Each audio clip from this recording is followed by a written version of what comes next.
In this lesson, we're going to learn about viewport navigation in the Unreal Editor. Alright, so in the perspective view, in our viewport, we want to learn how to move around throughout our level. So that way we can see the other side of these chairs and see different parts of our level as we're working. So to get started, let's hold down the left mouse button. And if you simply drag around, this will allow you to move the camera forward and backward, and also allow you to look left and right. So go ahead and take some time to kind of learn how that works there. And you can see as you drag around, you can navigate through the level pretty quickly. Now if you hold down the right mouse button, this will rotate the viewport right where the camera is sitting. So it's kind of like you're looking around in place, just moving your head. Now we also have the ability to pan the camera around. You can do this by holding down the left mouse button and the right mouse button and dragging around. And this will pan the camera in a parallel fashion to where the camera is looking. So this is a very quick way to just kind of to pan down to see underneath this table, or to pan up to see above the table. Alright, so now we also have the ability to focus in on selected objects.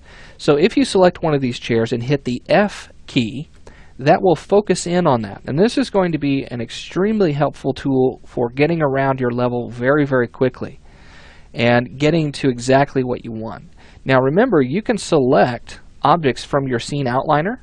So right up here at the top, if I select, let's say, the player start, and then I hit F on the keyboard, notice how it focuses in on that. So this is a great way of getting around. Alright, now let's talk about using these exact same mouse controls in the orthographic views. Now right now we've been in the perspective view, but the orthographic views, if we left click on this maximize and restore, are the side, front, and top views. So these are orthographic. And if we hold down the left mouse button in one of these orthographic views and we drag, this is going to create a marquee selection. So this allows us to select multiple objects in the level. Now if we hold down the right mouse button in one of these orthographic views and we drag around, this will pan the camera. Okay?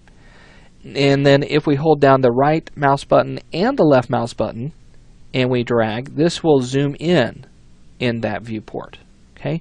Notice how in the orthographic views we cannot rotate the camera in that. There's no reason to. Okay? We're looking through the side, front, and top viewports. These are going to be really helpful for us whenever we need to make selections and position certain objects in our level.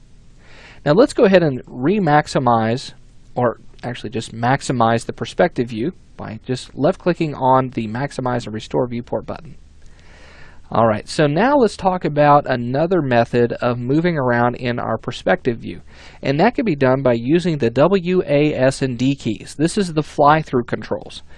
Now in order to use the W, A, S, and D keys, you need to hold down the right mouse button. So hold that down and then use your W key to move forward, the S key to move backward, the A key to move to the left, and the D key to move to the right. Now while still holding down that right mouse button, you can still move your camera around, so that allows you to rotate in place. But then you can use your W key to move forward and rotate at the same time. So this allows us to quickly get around our level. Now when using that fly-through mode, we can change our camera speed, and that will speed things up or slow things down. So if I take this all the way down to 1, hold down that right mouse button and use the W key, notice how much slower the camera is moving. Now if I take that all the way up, in this case, to 8, notice how quickly that goes. That can get a little confusing at first if we have such a small level. So normally 4 is a good place to stay. Alright, so that is the WASD fly-through controls. Now let's talk about using orbit, dolly, and track. This is going to be very familiar for those who are used to using navigation in like 3D software programs like Maya or 3ds Max or even Softimage. So to orbit around an object in your scene, you'll simply need to select it, hit F on the keyboard to focus in on it, and then hold down Alt and the left mouse button. Notice how it rotates around that table. Okay, it's orbiting around that table. Now let's say that I select this chair and I hold down Alt and the left mouse button, notice that it's still orbiting around the table, not the chair. That F key is going to be pivotal in the process of orbiting around a specific object. So you need to select the chair, hit F to focus in on it, and then hold down Alt and the left mouse button.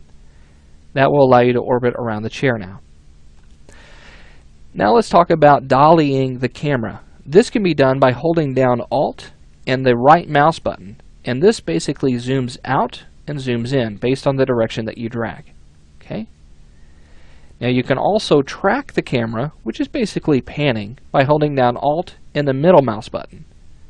Okay? This is just like holding down the left mouse button and the right mouse button without Alt.